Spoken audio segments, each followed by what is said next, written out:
High Plains Lazarus, read by the author. As another bottle went whizzing past my head, I knew that I had made some serious miscalculations. I knew, too, that Jim was likely to kill me because of those miscalculations, but at the moment, that shambling wreck of a corpse was a much more pressing issue. I had unloaded most of my pistol into it already when Jim shouted that I should quit wasting bullets like they were made of manure and throw something more substantial, but somehow I found myself reluctant to put down the guns, as they still seemed like a good idea. I might not be good at much of anything, but I was damn handy with a pistol most of the time. Cursing his illustrious forebears, I finally holstered my beloved pearl-handled Colts and looked around for something better, heftier. The dead guy continued his staggering plunge toward me, so I grabbed a chair, flung it wildly across the room. It fetched up a glancing blow on his shoulder, which spun him around to the left. Jim took advantage of this momentary turn in events and hafted up another chair, bringing it down with a little more venom on the old guy's noggin. The feller crashed to the floor with the splitting wood and lay there, twitching and broken, but at least no longer mobile. Jim muttered something under his breath that could easily have been "stupid fucking white man," but I tried to believe it was aimed at the corpse and not me. "Well, that don't happen every day," I said needlessly. Jim just stared at me and wiped some of the blood from his mouth.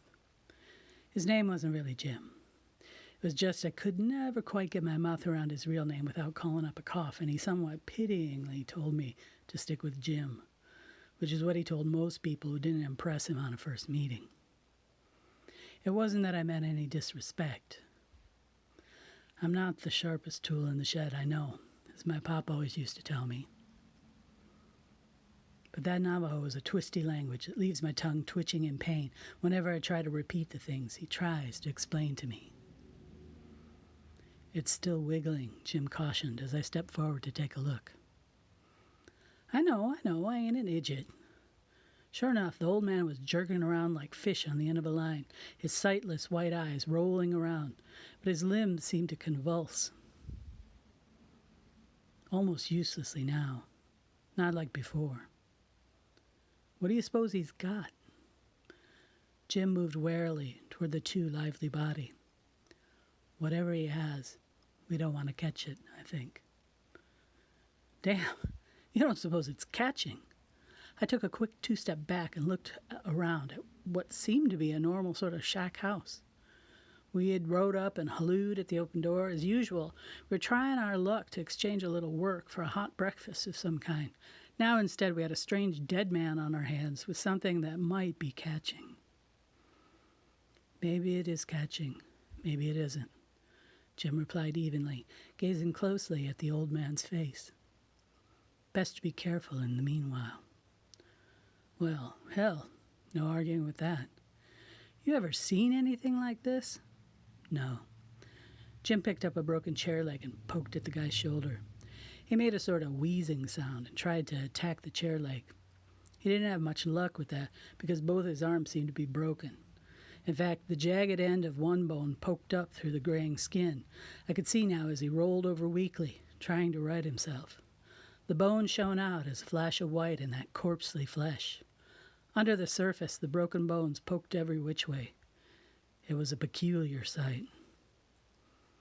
I think we better dismember the body, Jim said, after we watched the old guy struggle aimlessly for a time without making any move to get up and go after us again. You mean chop it up? That would be the gist of it in words of one syllable, Jim said. If you didn't know him, you might not have realized he was being sarcastic. It took me a couple of months of riding with him to understand that sometimes he was just being funny when he said things that sounded a bit harsh. Me, I tell you when I'm making a joke. More like to get a laugh that way. Jim just figures you'll find it out somehow. Inefficient, I call it. Why do you want to chop him up? Well, he's dead, yes? Yeah? But he's still moving, yes? Yeah, I said, obviously. Well, if we chop him to pieces, maybe he will stop moving and be all dead. And if he's not? He gave me one of those looks that he had that could stop a lesser man in his tracks. I didn't much like the look myself, but I had the advantage of having seen it before. You have a better idea?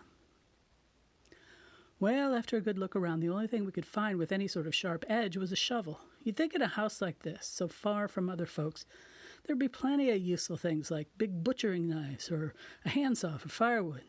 It looked to be the sort of chicken farm, so there ought to have been a hatchet or two, but we sure as hell couldn't find him. Guess he's a little too much on his own out here. Got peculiar or something. Maybe he hid the tools. Town looked to be within a morning's ride, but it wasn't like he wanted neighbors too close, I guess. Maybe this was why. Maybe he was going crazy for a long time. I tried out that theory on my partner. You think he's been like this a while? I asked Jim, as I brought the shovel's blade down on the neck. A neck bone was a tough thing to chop through, all right. Those thigh bones weren't going to be much better. I don't see how he could live long like this, Jim said, watching me impassively. You notice I was the one doing all the sweaty work. Funny how things often turned out that way. Like I said, not the brains of the outfit, me. He must have eaten whatever was alive around here, but he can't go on living on nothing. You figure he's been eating something, though, right? Not people, I hope. Damn, but this old guy was tough. I gave the shovel a good stomp and finally broke through his neck to the dirt floor. I steeled myself for a gush of blood, but there was just a sort of black tar smeared on the shovel's edge. Look at all the chicken beaks and feathers on that table. He ate all his stock and then started to starve. He must have been desperate when we passed by. Well, I don't know, I said, as I severed the arm that was hanging only by skin. He might have ate them while he was still alive. More alive? I moved on to the legs. Jim shook his head. Look, he ate everything he could chew. Nothing but beaks and feathers left. That's desperation. Sure enough, the table, which unlike the two chairs was still upright, had been covered with a mess of half-chewed chicken beaks and a whole lot of feathers. He's been like this a while, dead, but not dead. It's not right. I looked over at him, but before I could flap my gums with some sort of opinion on the phrase, Jim anticipated my words of wisdom. It's more than not right, I know. Strange magic. Now, I'm a good Christian man. Well, okay, not a good Christian man, but a sort of Christian man. I don't go for talk of magic, because there's only one kind of magic, and that's the good Lord's miracles, which don't happen anymore because we're all such sinful people, and we have to wait for the end times to come when we'll see miracles aplenty. Or so my mom always said. But this was no miracle, that's for sure. I know the story of Lazarus from the good book. He did not return just to eat chickens by his own self out in the lonely desert, and he did not try to take a bite out of the good Lord who raised him back from the dead. But that old man, he sure tried to take a bite out of Jim and me. It wasn't right. Magic? Jim nodded, and we both looked down at the old man. He was now in pieces, but the head and the arms and whatnot, they were still jittering like a rummy's fingers. Damn.